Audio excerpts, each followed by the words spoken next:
Hello and welcome to my channel. Thanks for being here and clicking on this video. My name is Ava, and I share real-life stories from all around the world. Before we start, please don't forget to like and subscribe. My name is Jamileh. When I was 14, my mom passed away. Life was really tough, but I fought hard to raise my brothers and sisters on my own. By the time I was 23 or 24, I met a man. Back then, I thought God was finally rewarding me for all the pain and struggles I had gone through in life. We lived in the poorer part of the city. One day, I was coming home from work when I saw a man. He was beating up this old, weak man in the street. At first, I wanted to just walk past, but I couldn't. I threw my backpack over my shoulder, walked straight up to him, and said, "Hey, what are you doing? Who gave you the right to beat this poor old man like that?" The guy stopped kicking, looked me up and down, and smirked. "None of your business. Mind your own," he said. "Unless you want to get involved too." I frowned and snapped back, "Who do you think you are? You think you can just push people around? If you dare to even touch me, I'll make sure the police deal with you right here, right now." Before I could even pull my phone out of my bag, another man stepped out of a black luxury car parked nearby. That's when I realized the first guy wasn't alone. The young man walked toward me with a faint smile and said, "Sharif, leave him alone. Pick him up and let him go." Then he turned to me and added, "So, you're saying even Sharif, who's 4 times tougher than most guys, wouldn't dare lay a finger on you?" I looked at him. He was unbelievably handsome, well-dressed, the kind of guy you'd never expect to see in a neighborhood like mine. Trying to stay composed, I tucked my hair back under my scarf and said, "I don't care how tough anyone is. No one has the right to bully others. And no, he wouldn't dare touch me." Then I tried to leave, but they didn't let me. That moment was the start of my story with the man who later became my husband. It began with arguments, then he somehow got my home address, and before long he officially came to propose. He wasn't the type to play games or mess around. He just said straight up, "I like you, and you should be my wife. A man like me needs a woman who's bold and fearless like you." Naive as I was, I thought, wow, after all these years of pain, suddenly a rich man loves me and wants to marry me. This must be God's answer to my suffering. My relatives were jealous of our marriage.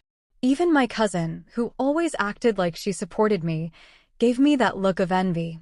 Farhad, my husband, was amazing.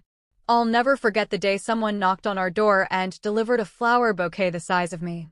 It was so huge it barely fit in our house. My sister took dozens of pictures with it. My brother joked, "Come on, share some of these flowers with me. Maybe I can win over 5 or 6 girls at once." But I was just staring at the roses, stunned. It was something I had always dreamed of, being surprised with a giant bouquet of red roses by someone who loved me. I couldn't believe my fantasy had become real. Our marriage happened so fast, it only took 5 days. He saw me on day 1, came with his family to propose on day 2, and by day 5, we were married. My father didn't hesitate for a second. He said yes right away. His family insisted they were in a rush because his father was leaving the country, so everything had to happen quickly. They promised we'd have a big wedding ceremony in a few months. On our wedding day, I had about 100 guests, but his side brought hundreds, 500-600 people, maybe more. The hall was luxurious, filled with gifts. Among them, what caught everyone's attention were the trays of gold jewelry. Not just my family, but even his relatives were whispering about it. The women in the hall couldn't take their eyes off me. There were 3 large trays of gold set on the table. Necklaces, bracelets, anklets, even a golden belt. His older sister-in-law, who was almost my mother's age, walked up and began putting the jewelry on me piece by piece. A huge necklace on my chest, bangles up both my arms until they couldn't fit anymore, so they pinned the extras to my dress. They even gave me armlets and anklets. That day, I was literally covered in gold from head to toe. My sister, Zala, walked up to me, touched the golden belt around my waist, and whispered, "Sis, I can't believe this. It feels like I'm dreaming." And, honestly, so did I. I was begging God not to break down in tears. I was overwhelmed with emotions. I thanked him for giving me so much happiness, but at the same time, I had this strange feeling in my chest. Everything looked beautiful, fancy, and perfect, but I had this deep uneasiness inside me. I leaned toward my sister and whispered, "Narges, I don't know why, but I feel really anxious. Something feels off." She smiled and said, "You're just shocked. You've never seen this much gold in your life, and now that you're wearing it all at once, your body can't handle it. Don't worry, it'll pass. Look at your husband. He's proud, yes, but right now he's circling around you like a butterfly. Everything is amazing, your dress, the ceremony, his classy family, and of course, your husband himself. Honestly, my heart feels so light just watching you. I'll never forget the day when our uncle's wife said, 'No one's going to want these girls, they don't have a mother and their father isn't well off.' And now? Look at their faces, they're staring at you with envy." Just then my brother called for Narges, and she left my side. I got up slowly and walked into the crowd. Farhad was standing with his friends, laughing and chatting. His family was mingling with relatives, and a group of young people were dancing in the middle. I made my way over to one of my aunts and sat next to her. I had two aunts. The older one, whose kids were all married off, really loved me and my siblings. My other aunt also loved us, I can't deny that, but since we were the same age as her kids, there was always this silent competition. Sometimes I could see that jealousy in her eyes. As I sat next to my older aunt, she was the first to notice something was off. Without me saying a word, she leaned closer and, through the loud music, whispered, "Why do you look sad, my girl? Why did that smile suddenly disappear from your face?" I looked at her and said softly, "Auntie, I don't know. Suddenly this wave of sadness hit me." She nodded knowingly. "That's natural. You're missing your mother. You were older than your siblings when she passed, so you remember her more. You carry more memories of her. That's why your heart longs for her today. It could also be that, deep down, you're unsure about your choice. Let's be honest, you didn't really get to know him before saying yes. We came here blindfolded. Everything moved so fast. And all their customs are new to us. This kind of luxury, we'd never even dreamed of it. It's all strange, overwhelming, and that's why you're uneasy. But don't let fear into your heart. Look at us. When we got married, we could barely afford one gold ring and maybe a small silver set, and we prayed nobody would notice it wasn't gold. But here you are, covered head to toe in gold, so much that your neck is bending under the weight. Everything about their family is different, yes. But don't be scared. Enjoy it. We went through so much poverty, but thank God you won't have to suffer like we did. Go on, live it, enjoy it. Go dance, sweetheart." Her words were comforting, but honestly, they didn't ease my heart. I stood up, scanning the crowd, searching for Farhad through the music and lights. Suddenly, I felt a hand on my shoulder and his warm breath in my ear. "When will this night finally end, Jamileh? I can't wait any longer. I keep trying to distract myself, but I can't take my eyes off you. Look at me, I can't believe such a beautiful woman has become mine." I gave him a faint smile and said, "Farhad, why don't you introduce me to your friends?" He took my hand and replied, "Those guys over there are my university friends. The ones standing in the corner are from the gym, and they've come with their partners. I already introduced you to the family. Who else do you want to meet?" I hesitated and then asked, "What about those Arab men?" He glanced at them and said casually, "They're my clients. We've been doing business together for years, so they've become like family. That's why they're here. We also have guests from abroad. See that couple in white? They came from Germany. We even have guests from Turkey. Don't stress about meeting everyone now, you'll have plenty of chances later." Then he looked at me with a grin. "By the way, you never told me you could dance this well." I rolled my eyes playfully and said, "Oh, there's a lot you don't know about me yet. I'm full of surprises. I can dance, cook amazing meals, and even sing really well." He leaned in closer, his voice low and tender. "I could tell from your laughter that your voice must be beautiful. I'd love to hear you sing for me one day. Jamileh, be everything to me. Be my whole world." I looked into his eyes and whispered back, "Only if you become my shelter, my crown, my heart." He chuckled softly and teased, "You're not afraid? You know, even wolves don't wag their tails for no reason. Aren't you scared of what might come after this?" I locked eyes with him and said, "No, not when I'm with you." I wasn't afraid. But before Farhad could answer me, the photographer called us over. He started complaining that we weren't really posing, that we weren't giving him enough energy for the pictures. Then he went on snapping photo after photo of us. Honestly, I had no idea why he needed so many. From the morning at the beauty salon until late that night, it felt like I had been in front of a camera nonstop. That night eventually came to an end. Technically, it was supposed to be our engagement day, but his family insisted that from that moment on, I was already considered Farhad's wife and that I should move into their house. When it was time to say goodbye to my dad, my sister, and my brother, it felt like I was giving away my soul. My sister was about 18 at the time, still studying for her college entrance exams. My brother had just finished his military service. I entrusted the three of them first to God, and then to each other, and left with Farhad and his family. Leaving behind our tiny 50-square-meter home, I stepped into a place where even the bathroom was that size. It wasn't a house, it wasn't even a villa. It was a mansion. Big, elegant, and breathtaking. The moment I crossed that threshold, a mix of strange emotions swept over me. Awe, fear, even a kind of dread. It was like the house itself was whispering my name. I tried to ignore those unsettling feelings. Instead, I started removing all the jewelry they had piled onto me earlier, one by one. I laid everything neatly onto a tray and handed it to Farhad. He carried it out of the room, and I had no idea where he was taking it. Honestly, I didn't care. Deep down, I didn't consider that gold mine. It belonged to Farhad and his family. The only thing left was the crown pinned to my hair. I removed it and set it on the vanity. One of the servants came in, helped me out of my dress, and I took a shower. Afterwards, with my hair still damp, I lay down on the bed, lost in thought. Farhad still hadn't come back. My mind kept replaying the whole day, our ceremony, my father-in-law announcing that in their tradition, the bride's dowry had to be paid immediately. He said a woman's dowry was her right and should never be delayed. That same moment, they signed half of a luxury home into my name. At the time, my family believed I had struck gold, that I had received more than anyone could dream of. Later, after living with them, I realized they had actually gotten me for cheap. But that night, all I felt was exhaustion. I thought and thought until my eyes finally closed.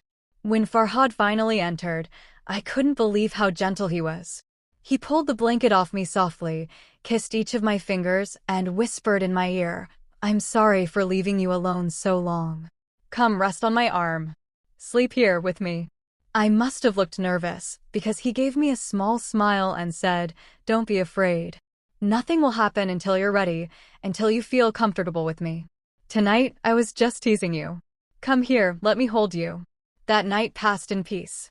His family never asked for proof of my virginity, something common in many traditional weddings, where the next morning, the blood-stained cloth is shown to the women of the family.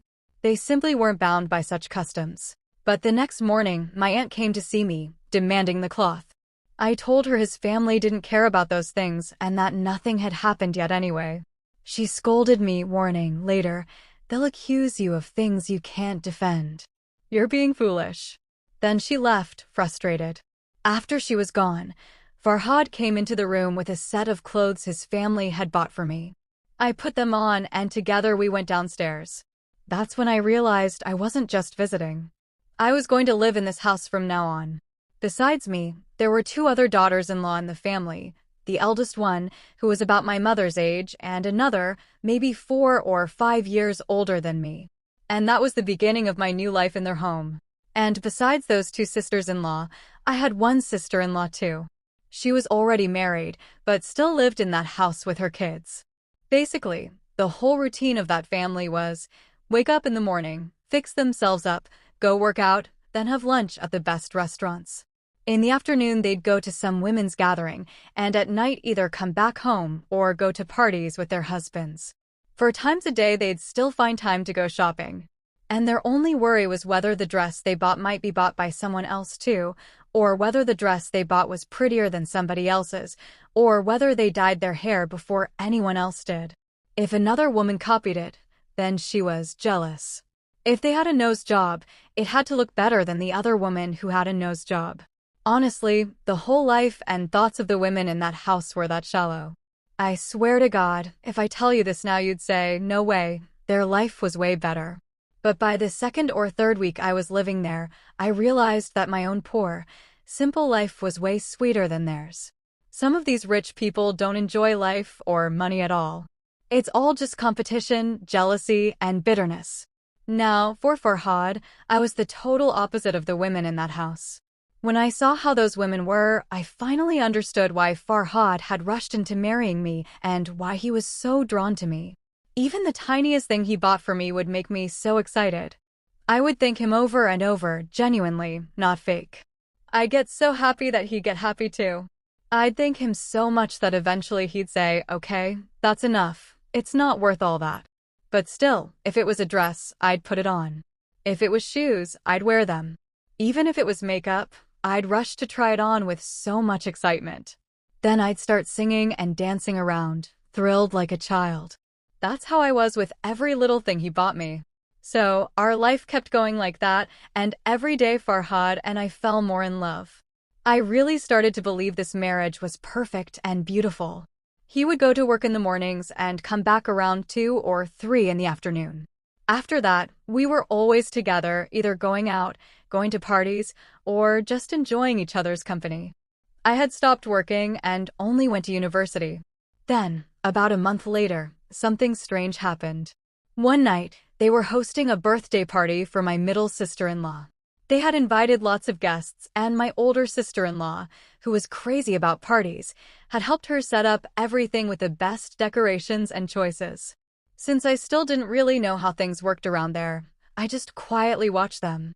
My older sister-in-law was married to the daughter of some big shot in the country.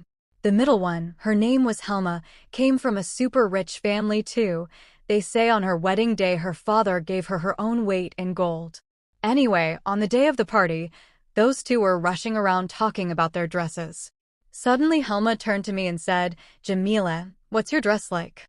I tossed my hair back and said, "Farhad bought me a gown. He picked it out himself. I just can't bring myself to wear something else when he chose it. And it's beautiful. It's red, with a sweetheart neckline, long, with a slit in the back. He told me to pair it with silver shoes and a silver clutch. Want me to show you?" My older sister-in-law said, "No, we don't need to see it. My dress is silver, so red and silver together will look nice. And Helma's wearing pink." I crossed my legs and said, "Well, red and white together stand out more than pink. Maybe Helma should wear a lighter color." Helma, rubbing cream on her knees, laughed and said, "No way, my dress has tons of crystals on it. It's super flashy, don't worry. I'm going to the salon too. You guys better get dolled up tonight. We're going to steal the spotlight." The 3 of us brides laughed and went our ways. After they left, I got up and walked out. My mother-in-law was a serious woman with a lot of authority. As soon as I saw her, I lowered my head politely and greeted her. She returned the greeting and then asked, "You're not going to the salon?" I shrugged and said, "No, I'll just do my own makeup." Farhad had told me not to tell his family I used to be a beautician. She frowned and said, "Why would you do it yourself when there are plenty of skilled makeup artists? This family has its own customs. These parties are not child's play where you just smear some lipstick on and think it's enough. I don't want my son Farhad to be embarrassed in front of his brothers. Yes, you're prettier than the other 2 brides, but that doesn't mean you can neglect yourself. You should have already booked a salon appointment." Now, someone else might have gotten offended, thinking she was meddling in my business. But I didn't. Honestly, imagine someone begging you to go to the salon. What's better than that? In my whole life, except on my wedding day, I had never gone to one. I smiled, closed my eyes for a second, and said, "Of course, whatever you say. From now on, for every event, I'll go to the salon to get my makeup done." Right then I said, "If you don't mind, I'll just call Farhad so he can take me to the salon." Without saying a word, she leaned her cane on the floor and walked away. I called Farhad from the house phone, and a few minutes later we went to the salon together. I had also taken my dress with me. At the salon, I told them I wanted a full makeover, and since I was a skilled beautician myself, I explained exactly how I wanted them to do my makeup. When I stood up, I couldn't even recognize myself. I looked even more beautiful than on my wedding day. The red dress matched perfectly with my green eyes, and my fair skin in that deep crimson looked like velvet. Everyone at the salon complimented me and kept staring. After practically emptying a whole bottle of perfume on myself, I went downstairs. When I saw Farhad's car, I quickly ran toward it and got in. He smiled and said, "You've changed so much. You look stunning, Jamileh." I leaned back against the seat. It was the first time in my life I had ever seen automatic car windows that went up and down with a button. I pressed it and the window went down. Smiling, I said, when I was born, I was so pretty that my dad said my name should be either Zeba or Jamileh. My mom told him, "Fine, let's call her Zeba." But they say my dad leaned over the cradle, looked at me, and said, "No, Zeba isn't enough for this girl. Let's call her Jamileh, it suits her better." And that's how I got my name. Farhad, excited, said, "Honestly, they picked the perfect name. It really suits you." When we reached the gate, the guard opened it quickly. I got out of the car, and as I did, my scarf slipped off my head, revealing my hair and part of my dress. Before I could pull the scarf back on, I noticed the guard staring. And then, before I could even process it, a loud bang echoed, and the guard collapsed right in front of my eyes. I turned, stunned, first looking at Farhad and then at what was in his hand. How could he? I felt like I must have been dreaming. I looked back at the guard, he wasn't moving. There was a hole in his chest, right where his heart had been. I spun back toward Farhad, my voice trembling as I screamed, What did you do? I can't believe this, Farhad. What is that in your hand? You killed him." Farhad didn't even flinch. Without the slightest care, he tucked the damn thing into his belt, straightened his jacket, and calmly said, "That's what happens to men who dare to stare in this house. When you walk by, nobody should even lift their head to glance at you, let alone stare." My whole body started shaking. Tears streamed down my face. I couldn't stop trembling. I couldn't believe Farhad had just done that, and even worse, that it didn't seem to bother him at all. It was like swatting a fly buzzing around your head. You don't think twice, you just smack it. That's exactly how he acted, like it was nothing. And that terrified me more than anything. Because if this wasn't the first time, how many others had there been? I could barely breathe, my chest tight, until I collapsed on the floor inside the house. My mother-in-law appeared, walking toward me with her high heels. She leaned her cane against my side, then suddenly pressed her foot down hard on my hand. With a cold, deliberate voice she said, "Get up. Pull yourself together. Don't waste our time with your hysterics.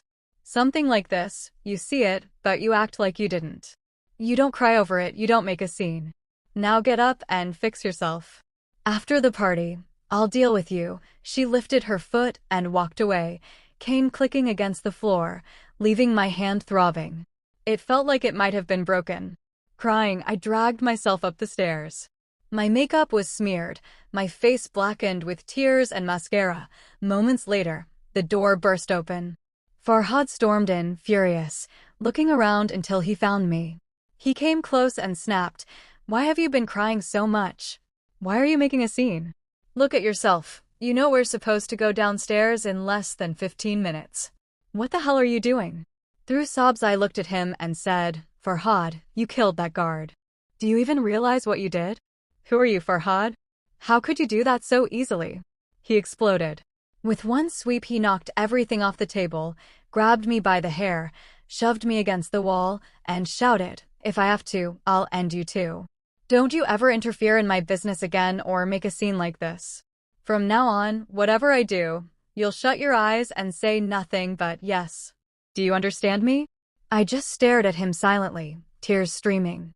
His face twisted with rage. He leaned closer and screamed, "Did you hear me?" My shoulders were trembling, but still I couldn't speak. His jaw clenched tight as he growled, "Don't you ever unleash the beast in me, Jamileh. Don't push me to the point where I'll do something you'll regret. When I'm angry, the only word I want from you is yes. Remember that." With a trembling chin and disbelief in my eyes, I looked at him and said, "Guess you really care about me, otherwise I wouldn't even be breathing right now. You would have yanked that bastard off your back and emptied a bullet right into me. That wasn't the first time he raised his hand against me. It was like he hated it when you looked him straight in the eye and told him what he was doing. And when I did look him dead in the eyes and said it, he charged at me in anger. In the middle of our fight, the door opened and my mother-in-law walked in carrying a tray of gold. Seeing the situation, Farhad angrily let go of me and stormed out. I was coughing, rubbing my throat, touching my face that had hit against the walls. Then, with a sharp blow to my side, I felt my breath get knocked out. I looked at my mother-in-law. She had gone at me with that gold belt. The same belt everyone envied, the one even my sister had touched once, admiring how thick and heavy it was. And now, that same belt was giving me one of the worst pains I'd ever felt. My screams got lost in the loud music blasting downstairs. That day, they thought they'd really taught me a lesson. But I was Jamileh. I wished Farhad hadn't forgotten how we met. I wished he knew I wasn't some quiet, obedient woman. I was too wild to take abuse and stay silent. Maybe if I had kept quiet, I would have had a so-called good life, just like my two sisters-in-law. But I couldn't. That night was torture for me. Every moment, I saw the image of that guard lying on the ground, and everything that followed, the blows I had taken. I got up, yanked that cursed dress off my body, splashed water on my face and hands. Everything hurt. My forehead had scratches. I threw a scarf over my head and walked out of the room. From the top of the stairs, I looked down into the hall. Farhad was sitting, serious-faced, with 3 or 4 men, talking. The others were laughing, eating, dancing.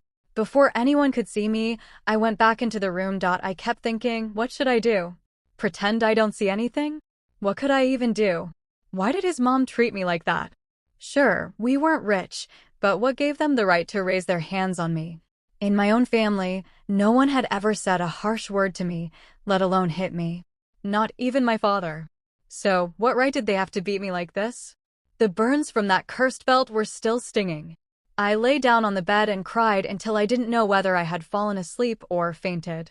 In the middle of the night, I opened my eyes and saw Farhad lying next to me, holding my hand. He had lifted my shirt and rubbed some cream over my wounds. I smirked. A deep hatred had settled in my heart for him. I pulled my hand away from his, and he woke up, staring at me. I tried to get up, but he stopped me, saying, "You've already pissed me off enough tonight. Don't push it or it'll get worse for you.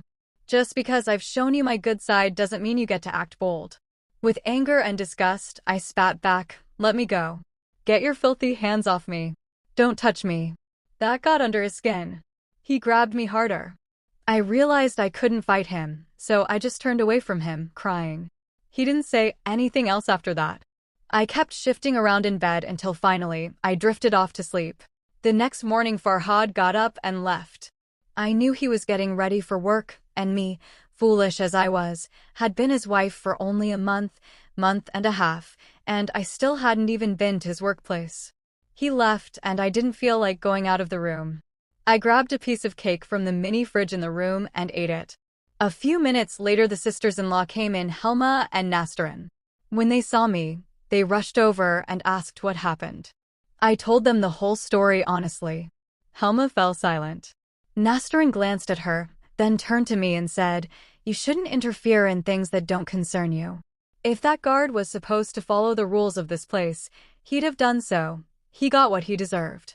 Why did you stick your nose in? You made trouble for yourself." I stared at her, confused, and said, "Nastarin, what are you saying? What do you mean, what does it have to do with you? That was my husband. My husband did that, and he didn't even care. How is that not my business?" Helma's phone rang. She gave Nastarin a quick look and left the room. As soon as she was gone, Nastarin leaned close and hissed, "Stop with these heroics in front of Helma. Don't say things like that in front of her. Look, in his line of work, he uses people when he needs them. If your job is selling clothes, you use clothes, right?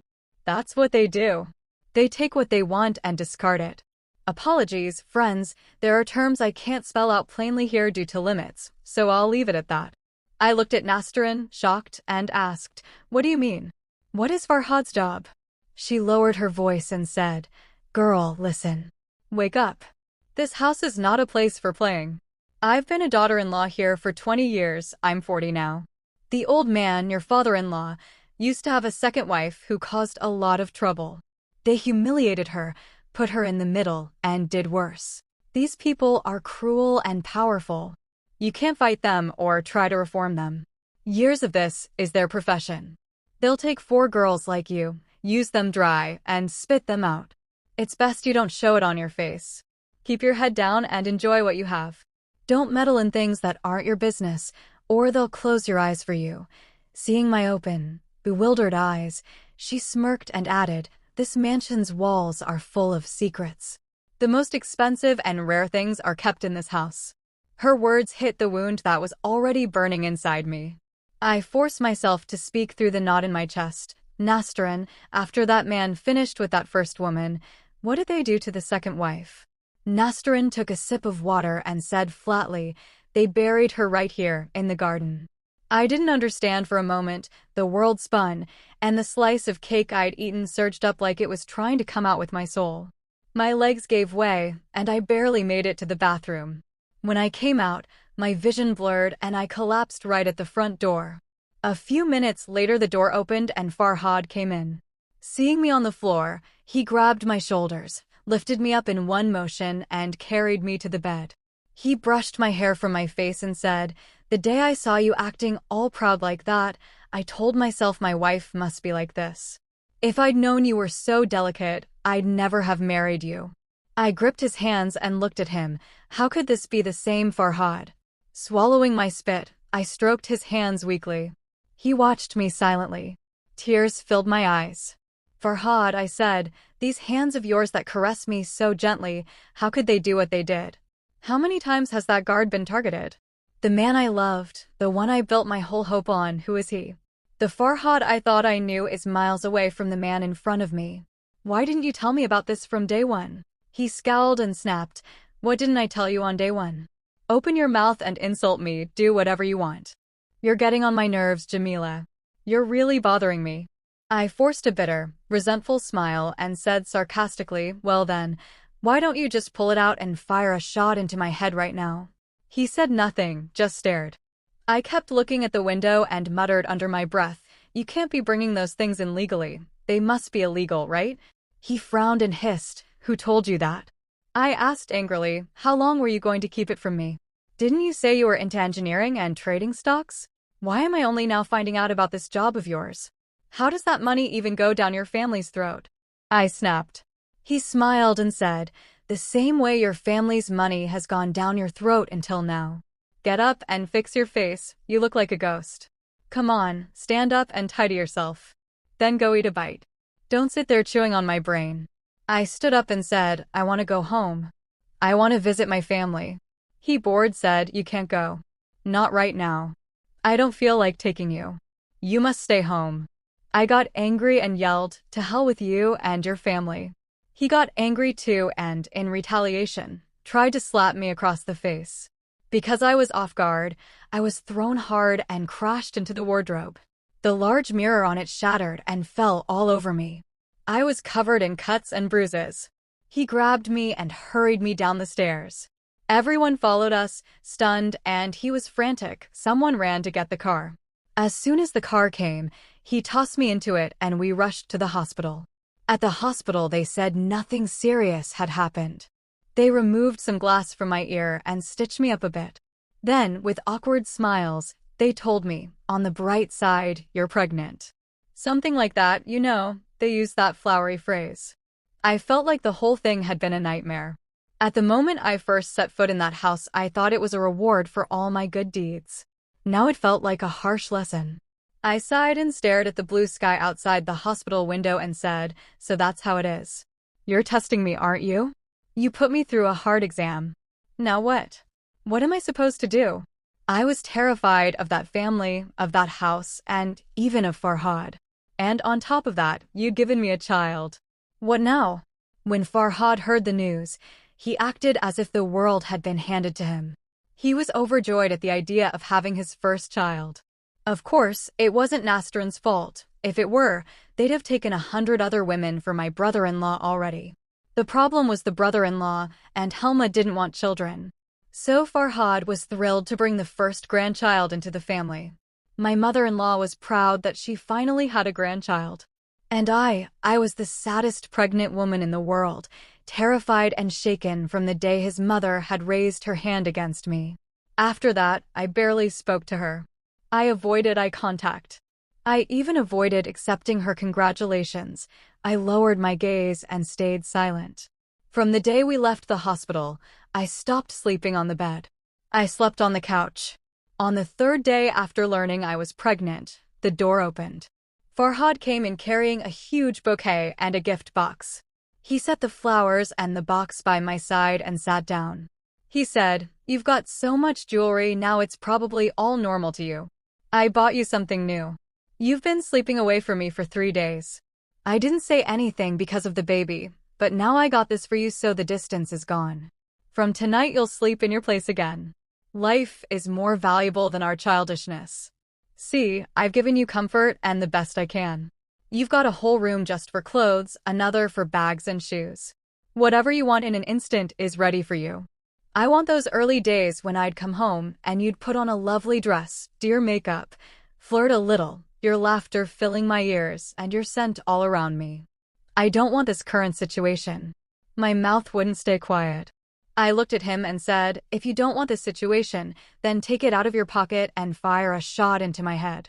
Contrary to what I expected, he didn't get angry, he laughed. "Oh, he said. "You know I love you. You're so dramatic. If I didn't love you, would you dare look me in the eye? Let alone say such nonsense." I stared and said, "You really love kids, don't you?" He put his hand on my belly and said, "Even though I know you're still in shock, I love this one already. I hope it's a boy. Jamileh. We'll play football together, we'll take him in the car and go for drives." I wanted the baby to be a boy first. I wanted him to be with me, to be good, to make a good life. I swallowed and asked, "What about that guard you finished?" He had a child, now that child's without a father. A woman is without a husband. In my world, Farhad wouldn't let that just pass. But Farhad shrugged and let the words slide down his throat like it was nothing. You can't just tear a family apart and then build your own family out of the wreckage. I start doubting God's justice if you sit there happy with your wife and kids while destroying another man's family. I was angry and righteous. He snapped back, "If I've been a womanizer, if I betrayed trust, fine, let me pay for it. But I only look at my wife. I expect her to do the same." I was exhausted and dizzy, feeling awful. I laid my head on his chest and his arms wrapped around me quickly. I whispered, "Promise me you'll never do that again." He went silent. My tears soaked his white shirt. I said more quietly, "If you ever do this again, you'll lose me. If you love me at all, don't ever do it. Please, Farhad, you've got enough money. What kind of job is this?" He kissed my forehead and said, "Don't meddle in things that don't concern you. This family's business, their comings and goings, they're none of your business. But if that's your first request, I'll accept it, just for you and our son." I scoffed and asked, "How do you know it's a son?" He grinned and said, "If I let it be, I know it's a boy." Even though I hadn't shaken off the memory of what he'd done, I had to live on. After a few months in that house, I discovered the truth. That belt wasn't the only thing they brought in. There were drugs, too. Under the pool was a hidden wall. They'd drain the water, open a hatch, go inside, hide things or pull things out, then close it again and refill the pool. They stashed ridiculous stuff everywhere, among toys, in piles of old magazines sewn into waistbands, even inside the heel of a high-heeled shoe. Every time I'd blush with anger, there was nothing I could do. Every time hunger forced me to eat in that house, I'd place my hand on my belly and, through tears, apologize to the child inside me.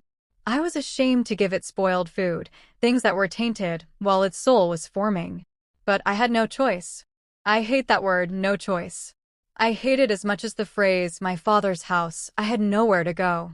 Those 2 words made me sick, but in those days I had to use them. With a child in my belly, where could I go? Clothes lost their taste. Makeup lost its thrill. Even the walls and doors of that mansion suffocated me. As the days passed and I stayed home while Helma and Nasrin flitted from class to parties, my relationship with Farhad deteriorated. I'd be forced to lie beside him at night and I had no appetite for him. During the day, I didn't speak a single word to him, and gradually he stopped talking to me too. At about 9 months, one night they had a big party at the house. A lot of big people were there. Toward the end, everyone left except 2 men. Helma, Nastarin, and my mother-in-law went into their rooms. I followed them, but stayed at the top of the stairs. My brother-in-law said they'd continue their conversation in the garden. The 2 men and 3 brothers rose and headed that way. I couldn't stand it. I left the house and went toward the garden. Hiding behind the trees, I listened. They were in trouble, arguing about something that didn't match between them. The eldest brother angrily pulled something from behind his back and aimed it at those 2 men. The second brother attacked some of them from behind, and then the middle brother grabbed legs and dragged them toward the stone blocks. A car came, they tossed both men into it and drove away. The middle brother left with them too. The eldest turned to Farhad and said, "I expected you to hit him. Why did you stand on the sidelines?" Farhad took his hands out of his pockets and said, "I told you I'm done with that." His brother scoffed mockingly, "I can't believe you, all for a woman. If that were me, I wouldn't keep that tall girl in the house even a minute. In the end, they'll hand her to trouble. If I were you, I'd finish him, you'll get nothing but trouble." To my astonishment, Farhad answered, "If they finish his business, mine's finished too. My life depends on that, brother. Don't get involved." Have you ever felt love and hatred at the same time? It's horrible. You think from stories it might be romantic, but when you actually experience it, it's awful. It felt exactly like when you mess your pants. You've ruined everything, stinking up the place, yet somehow you sit there calm and collected. That's how I felt about the life Farhad had built for me. A life full of lies, a life where he tricked me. I hated it. I hated the money flowing into my life. But still, my whole heart and soul belonged to Farhad. When I heard those words from him, my eyes filled with tears and my heart started racing. I looked up at the dark sky and whispered, "God, what if this man wasn't who he is? I swear I would have tasted heaven right here in this world." I turned back and went into the house, my hands freezing from everything I'd just seen and heard. Farhad came in after me, looked at me and said, "Why are you breathing so hard?" I sat on the bed and whispered, "Nothing. My belly's gotten so big, every move cuts off my breath." He undressed and said, "Not much longer now. Soon you'll see our son. I hope he comes fast, it'll be easier for you, and for me." I glanced at him and asked, "Easier for you? Why?" He shrugged, "Because I want to hold him too. I want to see him." "Do you think he'll look like me or you?" I whispered, "Like you." He gave a faint smile and said, "If he looks like me, I'll sign over a villa by the sea to you." I buried my face in his chest, closed my eyes and muttered, "Keep your villa, bought with dirty money." He stayed silent. A few minutes later, he quietly asked, "Do you think, if I repent, God will forgive me?" With my eyes still closed, I answered, "Why ask me? Ask your own heart. The truest words live there." 2 days later, I went into labor. The day of my delivery was strange. None of his family showed up. Not even Farhad. My stomach twisted with anxiety. I think it was around 2002. I waited in that big hospital, but no one came. Only my sister was beside me, playing with the baby and helping me. I asked her to call his family from the hospital phone to find out why no one was there. Before she could leave, my sister-in-law came in, crying. She looked at me and wailed, "Jamileh, we're ruined." My heart froze. Terrified, I asked, "What happened, sister?" Between sobs, she looked at my son and said, "Poor child, he never even saw his father. Someone ratted us out.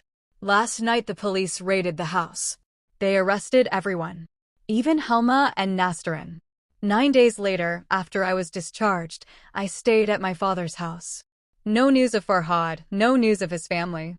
After those 9 days, my mother-in-law, Helma, and Nastarin were released. As soon as I heard, I went to see them at the daughter's house. I asked what would happen to Farhad. They all shrugged and said they didn't know. My mother-in-law snapped bitterly, "Weren't you always whining? Isn't this what you wanted? Then go be happy." And she kicked me out. I asked my sister-in-law's husband how I could see Farhad. He said, "You can't right now." Eventually, I got the lawyer's number. He warned me not to say I got it from him, not to drag him into it. I agreed. Then I called the lawyer and told him I wanted to see Farhad.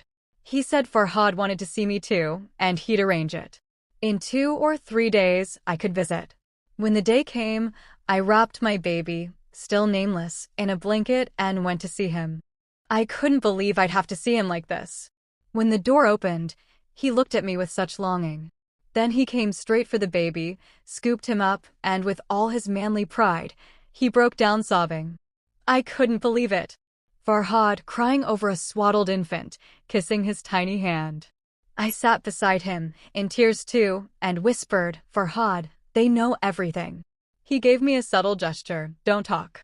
So I said nothing more. He handed the baby back to me and asked, "What's his name?" I smiled faintly and said, "Do you think I'd name him without you?" "I'll wait until you're back and we'll choose together." He gave a bitter smile. Since I got locked up, there's only one thing echoing in my head. When you told me if I'm happy with a wife and child, then you doubt God's justice. Every moment I pray, asking God to forgive me, to forgive all my sins. Just let me live even a moment with my son. Through tears he added, "Jamileh, I regret everything I did. I'm so glad you came into my life. Marrying you showed me another side of this world. And, because of the promise I gave you, there's still hope for me. Maybe I can be free." I stared at him in shock. He lowered his head and whispered in my ear, "I promised you I wouldn't stain my hands with blood again." That promise might be what saves me. There was a time my brother killed a few men in anger.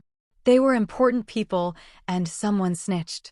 But they still haven't proved anything against me. If nothing was proven and it was just about those 2 or 3 people dying, then I wasn't involved. I thought I should be free. I prayed every moment, just like I was asked, hoping nothing else would be exposed. 3 months later, the news came. Farhad was released. He had gone to court, proven innocent, and set free. His eldest brother was also released, but the middle brother remained there. After being freed, Farhad said he didn't want that house or that life anymore. He wanted to repent. He didn't want friends or acquaintances to bother him, asking why he abandoned that house.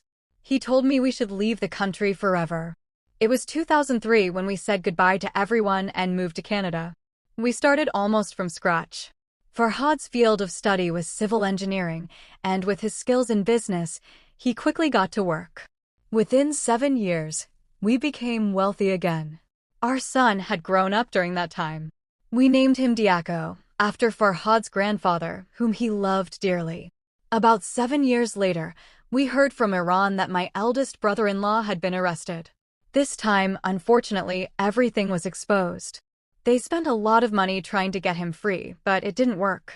After his death, his wife, Nastarin, came to Canada and settled near us. Since she had loved her husband deeply, she never remarried. She occasionally visits, and sometimes goes back to Iran to be with her family. I always thank God for the love that saved my life and Farhad's. I don't know how many people in the world are lucky enough to experience the kind of love we did, true love that guides you to the right path because of the person you care for. Our life could have ended very bitterly, but thanks to Farhad's love and his repentance, it ended sweetly. I won't say we regained the exact wealth we had before, but we were given enough so that money would no longer be a burden. Our child is with us, I am with him, and we have a good life. My siblings married in Iran and sometimes visit during New Year's, spending time together happily. My father passed away 3 years ago during COVID. I want to thank all of you for listening to my story until now. Farhad and I read every single comment. Thank you for staying with us. My dear friends, thank you for listening. If you haven't liked the video yet, please do so, and we'll share another story soon. Goodbye.